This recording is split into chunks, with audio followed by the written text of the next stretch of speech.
les organiseurs et bienvenue dans cette nouvelle vidéo, j'espère que vous allez bien. On se retrouve aujourd'hui pour une vidéo du dimanche où j'avais envie d'approfondir un sujet qui est pourquoi est-ce que je n'obtiens pas exactement l'intention que j'ai posée. Je me suis rendu compte que les manifestations que j'ai obtenues ne sont jamais exactement l'intention que j'avais posée.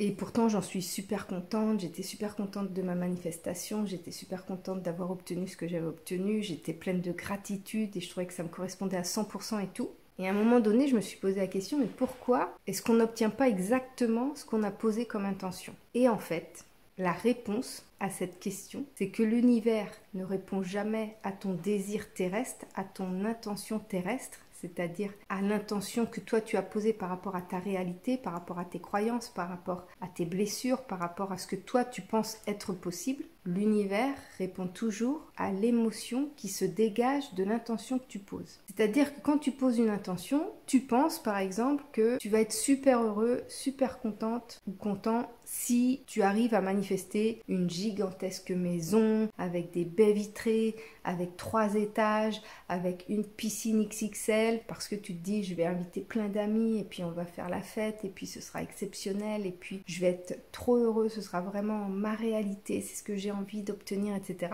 Et si effectivement l'univers estime que l'émotion que tu ressens au moment où tu penses à ton intention sera la même en ayant obtenu concrètement exactement ce que tu désires, il va te l'amener. Par contre, l'univers sait parfois que l'émotion que tu ressens pour une intention que toi tu penses extraordinaire et que tu penses te correspondre à 100%, l'univers lui sait que parfois cette émotion que tu ressens, tu ne l'auras pas avec l'intention que tu as posée. Je vais te donner mon exemple. Mon chéri et moi, quand on s'est mis ensemble, au bout d'1 an, on rêvait d'être propriétaire. C'était vraiment un désir de notre part. On avait très envie de devenir propriétaire. Et on s'imaginait qu'on serait vraiment hyper heureux si on pouvait rénover une longère, une belle maison en pierre, vraiment avoir une propriété sublime, tout en pierre, toute rénovée, avec nos propres moyens, par nous-mêmes. Enfin, on avait vraiment envie de s'investir dans la rénovation d'une longère. Et donc, on a posé l'intention de trouver une longère à rénover, de s'investir dedans, etc. Et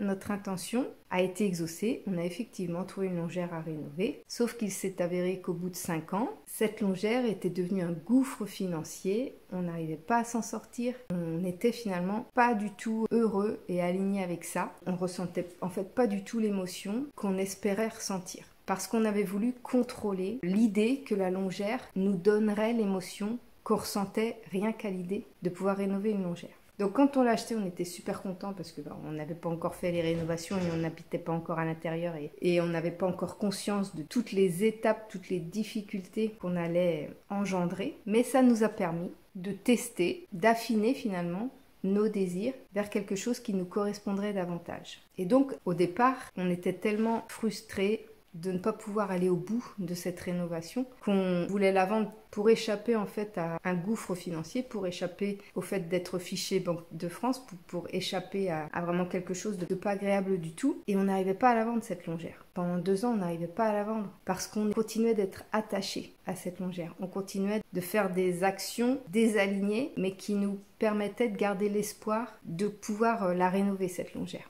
Et c'est quand on a lâché prise sur le comment ça allait se passer qu'on a pu véritablement manifester l'émotion qu'on souhaitait ressentir dans notre vie.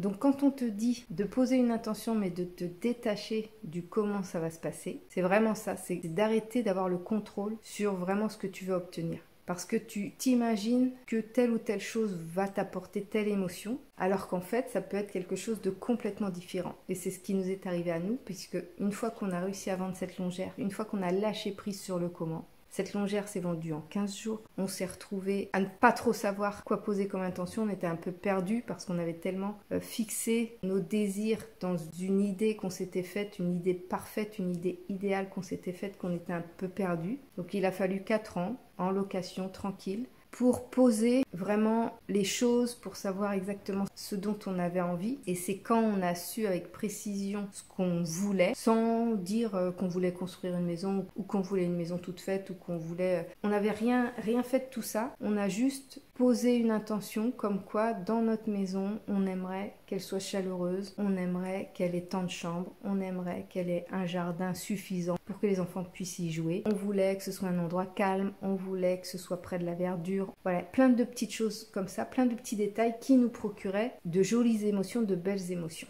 Et comme pour l'univers, les émotions qu'on ressentait correspondaient à l'intention que nous on avait posée, eh bien, on a manifesté la maison dans laquelle je filme cette vidéo, une maison qui a le nombre de chambres suffisant pour accueillir tous nos enfants, une maison qui a un petit jardin suffisant pour y jouer, pour jouer au basket, pour s'amuser ensemble, pour se détendre aussi. On est collé à la forêt. On est à 50 mètres d'un étang, on est vraiment en nature et pourtant on est en lotissement. Et le lotissement, c'était un critère rédhibitoire pour mon chéri. Et pourtant, en voyant où ça allait donner, en sachant qu'on était à proximité de la forêt, dans un petit coin de verdure, que ça faisait vraiment très nature, il a accepté d'être en lotissement. Parce qu'on n'a vraiment pas la sensation d'être en lotissement. On est vraiment isolé dans notre petit coin, on est dans une voie sans issue, on a la forêt derrière chez nous, on a accès à un étang à 50 mètres de chez nous, et on ressent aujourd'hui vraiment les émotions qu'on avait posées avec notre intention. Et l'univers répond toujours à l'émotion qu'on pose dans notre intention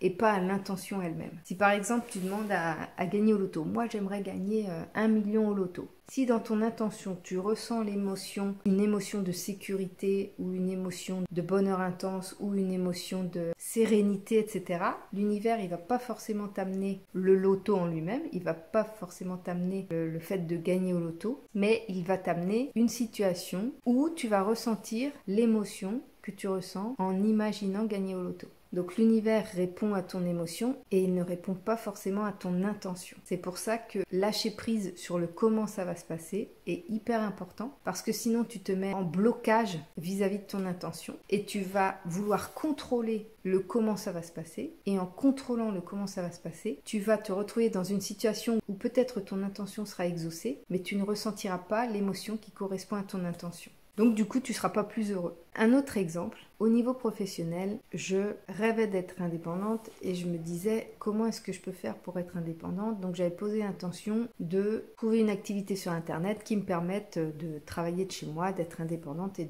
d'être libre, de me sentir libre. Voilà l'émotion qui se dégageait de mon intention. Et dans mon intention, ce que j'avais mis, c'était que je vivais d'une activité sur Internet, que je vivais aussi de ma chaîne YouTube, etc. J'avais vraiment fait un petit mix de tout ça et j'avais posé cette intention-là. Et dans mon intention, c'était vraiment de vivre que de ça, du fait de faire des vidéos et de gagner l'argent de ces vidéos, etc. Quelque chose de simple. Mais en fait, dans mon intention, l'émotion qui s'en dégageait, c'était que je voulais être absolument indépendante. Je ne voulais plus dépendre d'une entreprise. Je ne voulais plus être salariée. Je ne voulais plus avoir de hiérarchie. J'avais besoin d'être complètement indépendante, autonome. J'avais aussi besoin de ne plus avoir besoin d'aide de l'État, qui peuvent nous sucrer quand ils le souhaitent et que du jour au lendemain, quelque chose sur laquelle on comptait, on ne l'a plus. J'avais plus envie de ça. Je voulais vraiment être totalement indépendante de tout cet environnement-là, de tout ce mécanisme-là de la société qui te rend dépendant en fait des autres. Ça te rend dépendant des autres. Moi j'avais envie d'indépendance totale. J'avais envie de pouvoir faire mon propre truc, de pouvoir prendre mes responsabilités pleinement, de pouvoir faire vraiment les choses à ma façon et quand je le voulais, etc., etc. Mais dans mon intention, comme je savais pas ce qui pouvait me permettre de faire ça, je m'étais renseignée et puis je m'étais dit, selon ma réalité 3D, selon ce que moi je pensais possible dans ma réalité, c'est de développer une chaîne YouTube et de pouvoir vivre de mes vidéos, etc. Voilà, c'est ça l'intention que j'avais posée, mais je ne savais pas du tout où ça allait me mener. Voilà, j'ai lâché prise sur le comment. Mais en tous les cas, je voulais devenir indépendante comme ça, de façon à ne plus retourner dans le salariat. Bien que j'avais posé cette intention et que j'avais commencé à créer YouTube, j'avais pas les revenus qui allaient avec, forcément, ça prend beaucoup de temps de développer une chaîne YouTube. Il y en a très peu qui arrivent à en vivre. Et donc, à un moment donné, il a bien fallu que je prenne une décision par rapport à mon intention.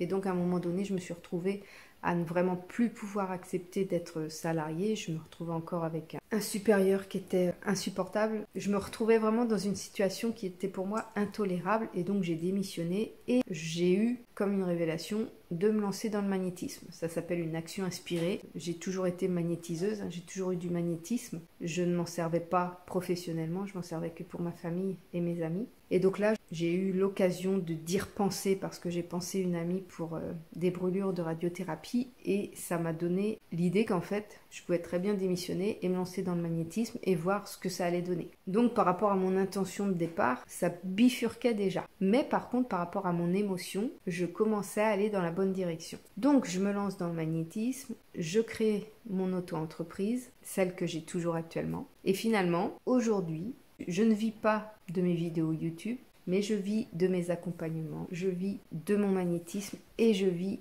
de mon activité freelance que j'ai accepté pour me donner un revenu régulier par mois parce que ce soit le magnétisme ou les accompagnements, les revenus sont irréguliers parce que je fais pas tout le temps du lancement au niveau des accompagnements et au niveau du magnétisme, il y a des périodes où les gens viennent plus que d'autres. Bref, pour avoir une sécurité financière, j'ai accepté une mission freelance. Mais du coup, ça n'a pas répondu à mon intention de base qui était de vivre de mes vidéos sur YouTube, mais ça a répondu à mon émotion que me procurait cette intention de me sentir indépendante, de me sentir libre de tout engagement vis-à-vis de qui que ce soit et de quoi que ce soit, de ne plus avoir de hiérarchie, d'avoir une liberté totale, de pouvoir organiser mon planning comme je le souhaite, mes journées comme je le souhaite, etc. Donc voilà, j'ai vraiment donné ces deux exemples-là pour montrer que l'intention que tu poses n'est pas forcément le résultat que tu vas obtenir. Par contre, quelque chose qui est sûr, c'est que l'émotion que tu ressens en posant ton intention va se manifester dans ta réalité. Donc l'univers ne répond pas à ton intention, il répond à l'émotion que te procure ton intention. J'espère que cette petite vidéo va pouvoir éclairer ton chemin sur la manifestation. N'hésite pas à t'abonner si ce n'est pas encore fait, à me suivre sur mes autres réseaux sociaux Instagram, Facebook, TikTok. Et n'hésite pas à aller voir mon site internet pour voir l'article qui est en description de cette vidéo et le petit guide qui accompagne cet article où ça va t'aider peut-être à poser ton intention. J'espère qu'en tous les cas que tu prendras plaisir à l'utiliser. Et en attendant de te retrouver très bientôt dans une prochaine vidéo, eh bien je te fais des gros bisous et je te dis à très bientôt.